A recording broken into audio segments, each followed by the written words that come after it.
Hi everyone, welcome back to Shining Classes. First of all good evening to everyone. बज रहे हैं शाम के 5। हम लोग दोबारा मिल रहे हैं। डेली क्लासेस आपकी हो रही है। आप भी आइए और खूब जोरों शोरों से तैयारी करिए। मैं मैथ को पीछे नहीं छोड़ रही हूँ तो आपको भी छोड़ने नहीं दूंगी, लेकिन आप सपोर्ट करेंगे तभी हम लोग पार हो सकते हैं, ठीक है? क्योंकि दो पिलर रहेगा तभी एक पुल बढ़िया बन पाएगा। और आप चाहते हैं कि अच्छा कर ले जाए, चाहते तो सभी है फिलहाल, लेकिन और मेहनत करिए। मैं आपके साथ यहाँ पे आज ये आपका है 12th चैप्टर, जिसमें त्रिभुज, आयत, वर्ग, वृत्त की अवधारणा और इनकी कुछ छोटी सी जानकारी है, जो पूरा एक थ्योरी का सेक्शन है बट प्रश्न बनते हैं। तो मैंने आज इसको लिखा नहीं है, ओवरराइट नहीं किया, आपको इमेज बुक से ही ली है, पूरा कॉन्सेप्ट बताएंगे। इस तरीके से हम आपको 2 चैप्टर पढ़ाएंगे बुक के, ठीक है? क्योंकि जब चीज़ें लिखी हुई हैं क्लियरली, मैं भी वही लिख कर फिर करो, इससे अच्छा कि मैं क्वेश्चंस लिख कर करवाऊंगी और जो थ्योरेटिकल सेक्शन है वो मैं वहाँ से आपको समझा दूंगी। तो आपका भी कार्य हो जाएगा आसान और मेरा भी कार्य हो जाएगा हर एक चीज़ को टाइम से मैनेज करने के लिए। आज जुड़े हैं शानी क्लास साथ, मैं हूँ शालिनी, आपका स्वागत करती हूँ डेली। और हम डेली मिलते हैं, कुछ नई बातों के साथ जुड़ते हैं, जानते हैं, सीखते हैं, बहुत कुछ, lots of things we share. आपको डेली आना है 4 बजे, शाम को 5 बजे क्लासेस चल रही है। पढ़िए, मेहनत करिए, रिवीजन करिए। प्रैक्टिस सेट मैथ का मैं आपको बहुत ज़्यादा दूंगी in comparison to other subject, क्योंकि मैथ में दिक्कत है, बाकी आप कर लोगे। तो चलिए इसी के साथ बढ़ते हैं आगे, बिल्कुल भी डिले नहीं करेंगे। लाइक, सब्सक्राइब, शेयर, ये तीनों काम आपको करवाना है।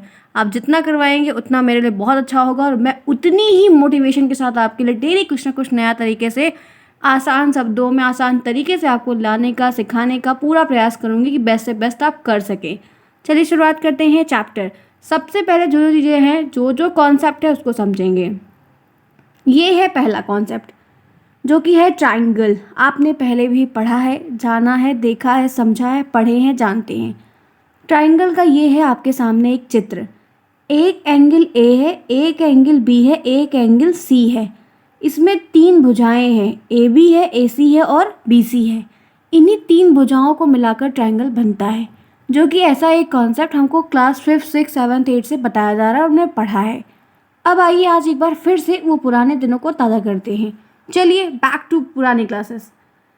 3 भुजाओं से घिरी आकृति को त्रिभुज कहते हैं। परिभाषा कभी नहीं आएगी, आपको समझना होगा त्रिभुज क्या होता है। आप कहेंगे मैम 3 भुजाओं से, 3 भुजा कौन सी? एक ए बी, एक ए सी, एक बी सी। इन भुजाओं से घिरी हुई जो आकृति बनती है उसको हम त्रिभुज कहते हैं। त्रिभुज को हम छोटे रूप में ऐसे दर्शाते हैं। त्रिभुज में 3 शीर्ष, 3 भुजाएं, 3 कोण होते हैं। हाँ, 3 शीर्ष, 3 भुजाएं, 3 कोण का मतलब क्या है? एक शीर्ष ये है, एक शीर्ष ये है, एक शीर्ष ये है। ये शीर्ष हो गया ना। अगर इधर से मानो तो ये ऊंचा, इधर से मानोगे तो ये ऊंचा, इधर से मानोगे तो ये ऊंचा। ये 3 कोण हो गया, ये 3 भुजाएं हो गई। तो त्रिभुज में 3 शीर्ष होता है, 3 भुजाएं होती हैं और 3 कोण होता है। ये रहा त्रिभुज का इंट्रोडक्शन। अब आगे चलते हैं, बात करते हैं भुजा की, लाइन की। जिन 3 सरल रेखाओं से समतल घिरा है, ये 3 सरल रेखाओं से एक समतल घिरा हुआ है, उन 3 सरल रेखाओं को त्रिभुज की भुजाएं कहते हैं और इन्हीं तीनों को हम त्रिभुज की भुजा कहते हैं। जैसे ए बी, बी सी और सी, ये क्या है? तीनों भुजाएं हैं, जो मैंने पहले बताया। अब ये लिखा हुआ है, समझना है, इसमें से कोई प्रश्न नहीं बनेगा। प्रश्न जब बनेगा हम बताएंगे आपको। आइए बात कर लेते हैं आधार की। आधार को इंग्लिश में कहते हैं बेस लाइन। जैसे नींव होता है, पिलर होता है, वही चीज़। त्रिभुज की वह भुजा जिस पर त्रिभुज खड़ा है। त्रिभुज में एक ऐसी भुजा भी होती है जिस पर 2 और भुजाएं खड़ी रहती हैं, उसको हम त्रिभुज का आधार कहते हैं। आधार क्या है? बी सी, ठीक है? क्या है? बेस। तीसरा बात, शीर्ष कोण, वर्टिकल एंगल। त्रिभुज के आधार के सामने का जो ऊपर का कोण होता है उसको हम शीर्ष कोण कहते हैं। तो त्रिभुज का ये आधार है, इसके सामने एक ही कोण ऊपर बन रहा है, यानी कि ए, ठीक है? ए क्या है? शीर्ष कोण है। आधार कोण क्या होता है? Base angle. त्रिभुज के आधार के दोनों सिरे पर बने कोण को हम त्रिभुज का आधार कोण कहते हैं। यानी कि जब हम आधार का शीर्ष कोण देखेंगे, आधार यानी कि BC का जब हम शीर्ष कोण देखेंगे तो A होगा, लेकिन जब हम ए का एंगल A का शीर्ष कोण देखेंगे, वो भी आधार की तरफ, आधार कोण एंगल A का हम आधार कोण देखेंगे तो उसके सामने 2 है, एक B है और एक C है। ये सारी बातें हैं, समझना है, थ्योरेटिकल सेक्शन है, जानिए कि क्या क्या बातें हैं। पेपर में इनमें से प्रश्न नहीं बनेगा, ध्यान रखिएगा। आइए आगे चलते हैं, टाइम बिल्कुल भी वेस्ट नहीं करेंगे, जो जो बहुमूल्य है वो समझते चलेंगे। 5वां पॉइंट है त्रिभुज की माध्यिका, मीडियन ऑफ अ ट्राइंगल। आप देख रहे हैं ये पूरा बना है ट्राइंगल और ये यहाँ पे एक माध्यिका AD आ रही है। वह सरल रेखा जो त्रिभुज के किसी शीर्ष को उसके सामने की भुजा के मध्य बिंदु से मिलाती है उसको माध्यिका कहते हैं। माध्यिका बराबर AD। कह रहा है कि एक ऐसी लाइन जो शीर्ष बिंदु से, जो शीर्ष के सामने की जो भुजा होती है उसको शीर्ष से नीचे की तरफ मिलाती है उसको हम माध्यिका कहते हैं। तो ये AD डॉट डॉट करके आ रही है, ये माध्यिका है जो शीर्ष एंगल A को आधार भुजाओं की जो भुजा है उससे मिला रही है। तो ये क्या है? त्रिभुज की माध्यिका। आगे देखिए, बात कर लेते हैं 6वां पॉइंट, त्रिभुज की ऊंचाई, हाइट ऑफ ट्राइंगल। त्रिभुज के किसी शीर्ष उसकी सम्मुख भुजा पर खींचा गया जो लंब होता है उसको हम हाइट कहते हैं। क्योंकि ये माध्यिका थोड़ी टेढ़ी आई, आप देख रहे हो, कोई सीध में नहीं आई, लेकिन जो ये परपेंडिकुलर मतलब जो ये लंब होता है ये एकदम सीध में होता है और 90 डिग्री का कोण भी बनाता है। तो इस चीज़ को ध्यान रखना है कि जो खींचा गया एक सम्मुख भुजा पर लंब होता है उसकी जो ऊंचाई होती है उसको हम हाइट के रूप में मतलब त्रिभुज की ऊंचाई मानते हैं। अब जब प्रश्न बनेगा कि इतनी ऊंचाई पर इतनी ऊंचाई है एक ट्राइंगल की, इतना आधार है एक ट्राइंगल का, तो ऐसे बनाने को आता है। अभी मैंने ट्राइंगल की कॉन्सेप्ट सिर्फ समझाया कि ट्राइंगल क्या है। किसी को कोई प्रॉब्लम है? सिर्फ एक ट्राइंगल है जो 3 भुजाओं की आकृति से मिलकर बना हुआ है। इसमें 3 कोण होते हैं, इनमें 3 भुजाएं होती हैं, इनमें 3 शीर्ष कोण होते हैं। ठीक, इतनी बात बताई गई। इसी में एक माध्यिका ऐसे गिरती है और इसी में एक लंब भी आता है। ये इतनी बातें आपको बताई गई। बेस क्या होता है और 2 और भुजाएं इनके ऊपर क्या होती हैं, एक इंट्रोडक्शन जो है ट्राइंगल का मैंने आपको दिया। अब मैं ट्राइंगल पूछूंगी तो आप बता लेंगे कि ट्राइंगल क्या होता है। आपसे पूछूंगी तो आप यही कहेंगे कि मैम 3 भुजाओं से जो घिरी आकृति होती है उसको त्रिभुज कहते हैं और हर एक त्रिभुज में 3 शीर्ष, 3 भुजा, 3 कोण होते हैं। यही इतनी बात आपको बतानी है, एग्जामिनर पूछे तो, कोई पूछे तो। क्लियर? आगे बढ़िए। अभी कुछ और भी बातें हैं, ध्यान रखना है। 7वां पॉइंट है त्रिभुज का बहिष्कोण, यानी कि एक्सटीरियर एंगल ऑफ ट्राइंगल। किसी त्रिभुज को किसी एक भुजा पर बनी किरण से दूसरी भुजा के साथ बाहर की ओर बने कोण को बहिष्कोण कहते हैं। जैसे ये एक ट्राइंगल बना है और ये C वाला जो शीर्ष कोण है, इस कोण से बाहर की तरफ जो कोण बन रहा है उसको हम क्या कहेंगे? बहिष्कोण कहेंगे। ये देखिए, ये एक्सटीरियर एंगल है। किसी त्रिभुज को किसी एक भुजा पर, यानी कि ये वाली C वाली जो भुजा है, किसी एक भुजा पर बनी किरण से, जो किरण बनी किरण से दूसरी भुजा के साथ बने कोण से दूसरी भुजा के साथ बाहर की ओर बना जो कोण होता है वो बहिष्कोण कहलाता है। परिभाषा नहीं आएगी, परेशान नहीं होना, बस जानते रहो कि एक्सटीरियर एंगल होता है, एक्सटीरियर ट्राइंगल होता क्या है। क्लियर? आगे बढ़िए। अब कुछ बातें हैं, ध्यान से। त्रिभुज का वर्गीकरण। त्रिभुज क्या था वो मैंने बताया, त्रिभुज क्या होता है वो मैंने बताया, आपने देखा जाना। एक बारी में नहीं आता है अगर तो दोबारा वीडियो देखिएगा, रोक रोक कर समझने का प्रयास करिएगा। बहुत सिंपल चीज़ें, प्रश्न आएंगे, थ्योरी नहीं आएगी, लेकिन थ्योरी मुझे समझानी है ताकि मैं आपको प्रश्न करवा पाऊँ। डायरेक्टली अप्लाई करूँगी तो आप नहीं कर पाएंगे। Are you agree with me? क्यों फ्रेंड्स, समझ में आ रहा है? मुझे उम्मीद है कि आएगा, बस ध्यान से सुनिए। अब त्रिभुज को भी 2 बेसिस पे बांट दिया गया, एक भुजा के बेस पे, एक कोण के बेस पे। अब आइए वो जानते हैं। पहले हम जानेंगे भुजा के बेस पे, on the basis of side. तो साइड के बेसिस पे इसको 3 प्रकार में बांटा गया है।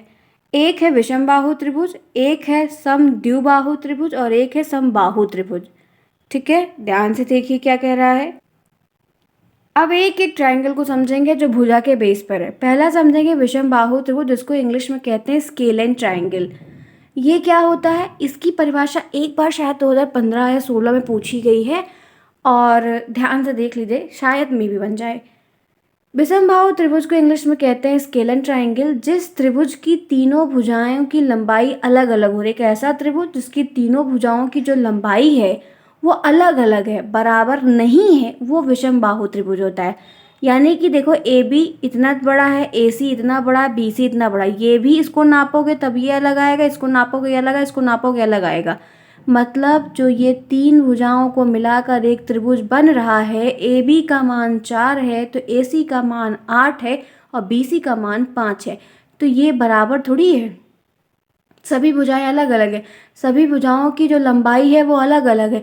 तो जिस ट्राइंगल की तीनों भुजाओं की लंबाई अलग अलग होती है, एक दूसरे से मेल नहीं खाती है, तीनों अलग अलग होती हैं, उसको हम स्केलेन ट्राइंगल कहते हैं, उसको हम विषम बाहु त्रिभुज कहते हैं। और आप सम विषम से भी थोड़ा अंदाजा, विषम मतलब सब अलग अलग, सम मतलब सब समान। तो ये ध्यान रखना है कि भुजाओं के आधार पर जो पहला बांटा गया विषम बाहु त्रिभुज वो होता है कि जिनकी तीनों भुजाओं की लंबाई, भुजाओं की लंबाई, त्रिभुज की लंबाई नहीं, जिनकी तीनों भुजाओं की लंबाई अलग अलग होती है, उसको हम विषम बाहु त्रिभुज कहते हैं। क्लियर? अब आगे बढ़ते हैं दूसरा वाला, समद्विबाहु। इसमें क्या होता है कि जिस त्रिभुज की दो भुजाएं की लंबाई बराबर होती, कोई दो भुजा बराबर होगी और एक नहीं होगी, उसको हम समद्विबाहु कहते हैं। इसीलिए द्वि लिखा है तो द्वि से एक हिंट भी मिल जाएगा आपको कि जिसमें द्वि लिखा उसमें दो भुजा बराबर होगी। जैसे यहाँ पे आप देख सकते हो कि ये ए बी बराबर है, ए सी बराबर, लेकिन बी सी बराबर नहीं है। क्लियर? अब जैसे ए बी अगर 4 होगी तो ये ए सी भी 4 होगी, या ये भी हो सकता है कि बी सी बराबर हो और ए सी बराबर हो, ए बी बराबर ना हो, ए बी बराबर हो, बी सी बराबर हो, ए सी बराबर ना हो, कोई भी दो हो सकती है। ये ज़रूरी नहीं है कि सिर्फ यही दोनों होगी, जो उसके ऊपर लंब गिरा रही है यही दोनों हो, ऐसा नहीं है, कोई भी दो भुजा जो है वो बराबर होगी तो समद्विबाहु की कैटेगरी में आएगा। तीनों बराबर नहीं होगी तो विषमबाहु में आएगा। क्लियर? लाइक करना बिल्कुल नहीं भूलिए, मैं आगे बढ़ रही हूँ, आप भी लाइक करेंगे, जितने जो आप लोग मैं पढ़ाती हूँ तो आप लोग एक काम में किया करिए, ठीक है? ध्यान रखिए कि ये भी बातें वहाँ पर किया करिए। मैं तो पढ़ाने में बिजी हूँ तो वो कार्य भी आगे बढ़ना चाहिए ना, ऐसे कैसे गाड़ी चलेगी? भैया दीदी सभी लोग साथ में यहाँ पर है भाई, इंजन में आप चाहते हो ट्रेन आगे चलो तो फ्यूल तो डालोगे कि नहीं डालोगे? पानी में थोड़ी कोई चीज़ चलता है, जहाज चलती है, हम जहाज नहीं चला रहे हैं लेकिन उसमें भी चाहिए होता है फ्यूल। चलो आओ तीसरा पॉइंट देखते हैं, जिसको कहते हैं समबाहु त्रिभुज, इक्विलेटरल ट्राइंगल। एक ऐसा त्रिभुज जिसकी तीनों भुजाओं बराबर हैं, तीनों सेम है, उसको हम कहते हैं समत्रिबाहु त्रिभुज। यानी कि ए बी बराबर, ए सी बराबर, बी सी बराबर, यानी कि ए बी बराबर किसके है? बी सी के, और बी सी बराबर है ए सी के। सारे एंगल की जो भुजाएं हैं वो तीनों बराबर हैं, उसको कहते हैं हम समबाहु त्रिभुज। तो मैंने आपको भुजाओं के आधार पर कितना बताया? 3 बताया। एक ऐसा त्रिभुज होगा जिसको विषम बाहु कहेंगे, जिनमें तीनों की भुजाएं बराबर नहीं होंगी, तीन एक दूसरे से अलग अलग होंगी, एक पूरब एक पश्चिम एक उत्तर होगा, ठीक? तीनों अलग होगी, पूरी टोटली अलग होगी। एक मैंने बताया जिसमें कोई दो सेम होगी, एक सेम नहीं होगी। फिर मैंने एक और बताया जिसमें तीनों सेम होगी, एक 4 सेंटीमीटर ये होगा तो ये भी होगा, ये भी होगा, ठीक? ये 5 ये 5 ये 5, तीनों बराबर होगा, तीनों का एक ही रेशियो। क्लियर? चलो आगे। अब कोण के आधार पर, एंगल के आधार पर, on the basis of angle, इसके बेस पे ट्रायंगल को कैसे बांटा गया है वो जानेंगे। पहला है न्यून कोण त्रिभुज, ध्यान से समझना, सिर्फ न्यून कोण नहीं लिखा है, न्यून कोण त्रिभुज लिखा है, यानी कि एक्यूट एंगल ट्रायंगल लिखा है। जिस त्रिभुज के तीनों कोण का मान 90 से कम होता है वो न्यून कोण त्रिभुज होता है। और न्यून कोण आप कौन सा कोण होता है? एक न्यून कोण वो कोण होता है जिसका मान 90 से कम होता है, ये मैंने कल की क्लास में बताया, इसीलिए बैक टू बैक क्लास ले रही हूँ ताकि कोई बच्चा भूल ले ना पाए। तो जिस त्रिभुज के तीनों कोणों का मान, जैसे कोण ए, कोण बी, कोण सी, तीन कोण को मिलाकर एक त्रिभुज बन रहा है, तो angle A, angle B, angle C का मान 90 से कम 100% होना चाहिए, अगर नहीं है तो वो फिर नहीं है। तो न्यून कोण त्रिभुज एक ऐसा त्रिभुज होता है जिसके तीनों कोणों का मान 90 से कम होता है। क्लियर? आगे चलिए।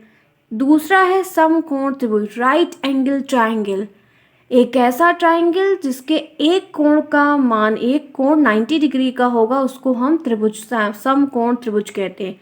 जैसे यहाँ पर angle A, angle B, angle C, ये 90 डिग्री का कोण बना रहा है, इसीलिए ये समकोण त्रिभुज है, तो ट्राइंगल ही ना, लेकिन 90 डिग्री का कोण भी बना रहा है, इसीलिए ये समकोण त्रिभुज कहलाता है।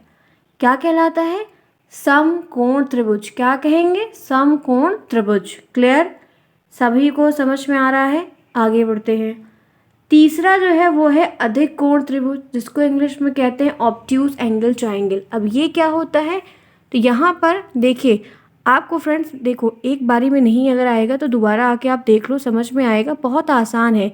हम आपको बता इसलिए दे रहे हैं क्योंकि अभी तक जो परिभाषाएं हैं वो फिलहाल कई सालों से नहीं पूछी जा रही हैं, लेकिन हो सकता है कि इस बार कुछ पैटर्न में बदलाव आ जाए और आपसे जो इजी परिभाषाएं हैं शायद वो ना पूछी जाए, लेकिन टफ सेक्शन एक बार पूछने की चांसेस बन सकती है क्योंकि पेपर घुमावदार बनता है।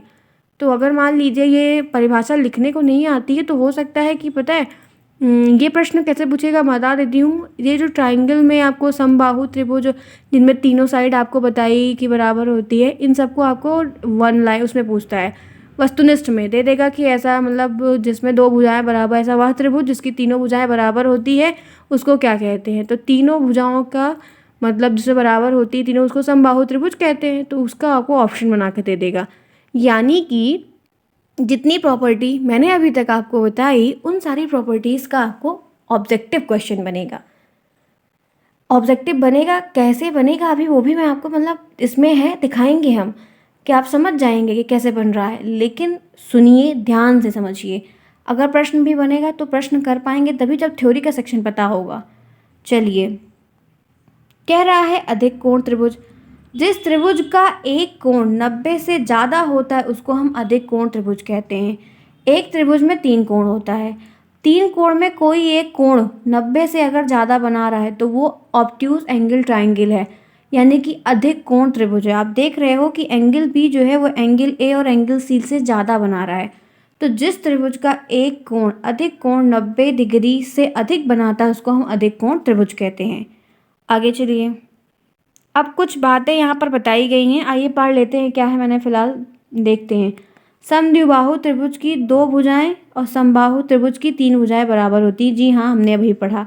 आपको हो सकता है कि लिखने को आ जाए कि त्रिभुज की 3 विशेषताएं बताइए या त्रिभुज के 3 गुण बताइए, तो ऐसी बातें उसमें लिख दीजिएगा।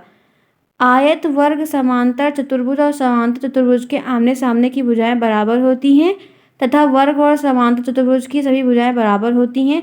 2 समवर्ग की भुजाएं, ये फ्रेंड्स कुछ भी नहीं, बुक्स है उसमें कुछ भी दिया रहता है, तो सारी बातें हमें नहीं पढ़नी है, ठीक है। सारी बातें हमें नहीं पढ़नी क्योंकि सब रिलेटेड नहीं होता है, बुक है तो कुछ भी रहेगा।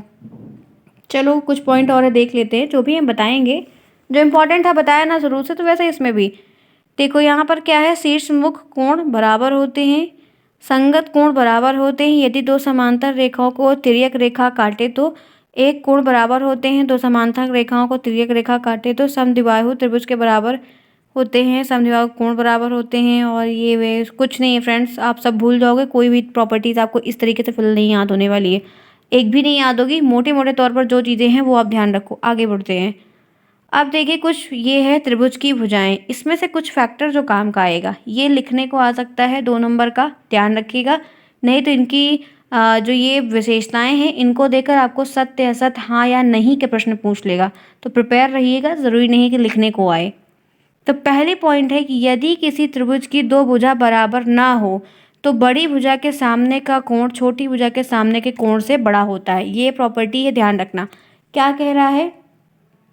कह रहा है कि यदि किसी त्रिभुज की 2 भुजा, या मान लो आप लोग ये 2 भुजा, ये वाली और ये वाली 2 भुजा बराबर नहीं एक दूसरे से, ठीक, दोनों की लंबाई बराबर नहीं है, तो बड़ी भुजा के सामने का जो मान, तो मान लो कि अगर ये भुजा बड़ी है, जैसे ये 8 होगी और ये 3 होगी, तो इसके भुजा के जो सामने का मान है, सामने का मान छोटे वाले भुजा के सामने के कोण से बड़ा होता है।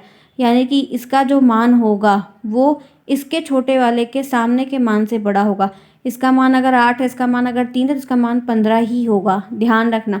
एक चीज़ सिंपल ये कही जा रही है कि किसी भी त्रिभुज की 2 भुजाएं जब बराबर नहीं होती हैं तो बड़ी भुजा के सामने का जो कोण होता है, बड़ी भुजा के सामने का जो कोण होता है वो छोटी भुजा के सामने के कोण से बड़ा होता है। यानी कि ये दोनों भुजा से अगर छोटी है तो एक कोण उसमें जो होगा वो बड़ा होगा। दूसरा पॉइंट, यदि किसी त्रिभुज के 2 कोण असमान है, कोई 2 कोण ही असमान है, तो बड़े कोण के सामने की भुजा के छोटे कोण के सामने की भुजा से बड़ी होती है। जैसे यहाँ पर एक कोण ये, एक कोण ये, एक कोण ये, ठीक। रुको थोड़ा साइड में बनाओ तो समझ में आएगा। ये है एक कोणीय, एक कोणीय, एक कोणीय। कह रहा है कि यदि किसी त्रिभुज के दो कोण असमान है, मान लो ये वाला और ये वाला असमान है, सेम नहीं है, तो बड़े कोण के सामने अगर ये वाले कोण का मान आप कह सकते हो कि मान लो 50 मान लेते, 50 है, 50 डिग्री, और इसका जो है 30 ही है, तो बड़े कोण के सामने की भुजा, इस कोण के सामने की भुजा ये है, तो छोटे कोण के सामने की भुजा बड़ी होती है, यानी कि ये वाला जो मान है वो बड़ा होगा इन दोनों से। ये बात ध्यान रखना। तो ये 180 का मान होगा या 200 का मान होगा, जितना भी मान होगा।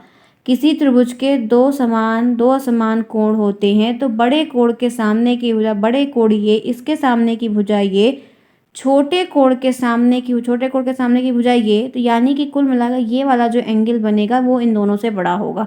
तो यानी कि साइड की भुजा भी बड़ी होगी और एंगल का जो मान है वो भी बड़ा होगा।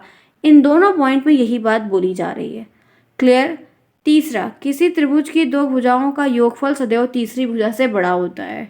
ठीक, अगर दो भुजाओं का जो योगफल है, मतलब जैसे यहाँ पर ये एक भुजा ये है, एक भुजा ये, इसकी भुजा और इसकी भुजा को जब जोड़ दोगे तो इन दोनों का जो मान आएगा वो तीसरी भुजा, इस वाली भुजा से बड़ा होगा। ध्यान रखना, जोड़ने पर, सिंगल सिंगल नहीं, जब आप जोड़ोगे तभी बड़ा होगा। ठीक। समकोण त्रिभुज जो 90 डिग्री का बन रहा था, ये वाला ये समकोण है ना, 90 बना रहा है ये। तो समकोण त्रिभुज में कर्ण का वर्ग शेष भुजाओं के वर्गों के योग के बराबर, यानी कि इसकी जो भुजा है इसका आप वर्ग करोगे, इसका आप वर्ग करोगे, इन दोनों का जो योग होगा वो जो ये कर्ण है इसके भुजाओं के योग के बराबर होगा। ठीक है, जो पाइथागोरस का फॉर्मूला होता है वो यहाँ पर अप्लाई होगा। तो वही बात यहाँ पर आपसे कह रहा है। क्लियर है फ्रेंड्स। तो ये यहाँ पर 4-5 प्रॉपर्टियाँ हैं जो बताई हैं। मे भी हो सकता है लिखने को आए, मे भी हो सकता है कि ना आए, क्योंकि बहुत सालों से थ्योरी लिखने को नहीं आ रही, सिर्फ प्रश्न बन रहा है। तो आज की ये क्लास मैं यहीं ओवर करना चाहूँगी। आपकी ये 20 से 25 मिनट की क्लास हो रही है। आप फ्रेंड्स देखिए, ये आज इतना पहले समझिए, क्योंकि इससे ज़्यादा पढ़ाएंगे तो नहीं समझ में आएगा, मुझे पता है, क्योंकि नया है चीज़, बहुत लोग का बैकग्राउंड छूट चुका है। तो आप लोग पहले इतना पूरा कुल मिलाकर रिवीजन करिए। नेक्स्ट क्लास इस पे होगी, तब आपको जो है कुछ बातें और हैं वो बताएंगे, क्वेश्चंस करवाएंगे, फिर वर्ग, आयत, वृत्त धीरे धीरे बढ़ेंगे जितना आपको यहाँ पर समझना है। तो क्लास कैसी लगी आज की आप लोग कमेंट में ज़रूर बताइएगा। मुझे उम्मीद है कि सबको समझ में आएगा। एक बार में नहीं आ रहा है तो 2 बार ज़रूर देखिए, सारे वीडियोस पड़े हुए हैं, सारी प्लेलिस्ट बनी हुई है सभी सब्जेक्ट, आप आराम से देखिए, समझिए। अगर नहीं आता है तो कमेंट बॉक्स में बताइए। अभी तो हम इसकी क्लास और भी लेंगे, तो हम आपको एक बार बैक से रिविज़न करके फिर से सारी बात को समझा देंगे। फिर फ्रेंड्स, आज की दोनों क्लास हो गई है, जिन्होंने नहीं देखा है देख लेंगे। मिलेंगे फिर कल शाम को इतने ही टाइम पर। तब तक के लिए take care, bye bye, thanks for watching to everyone.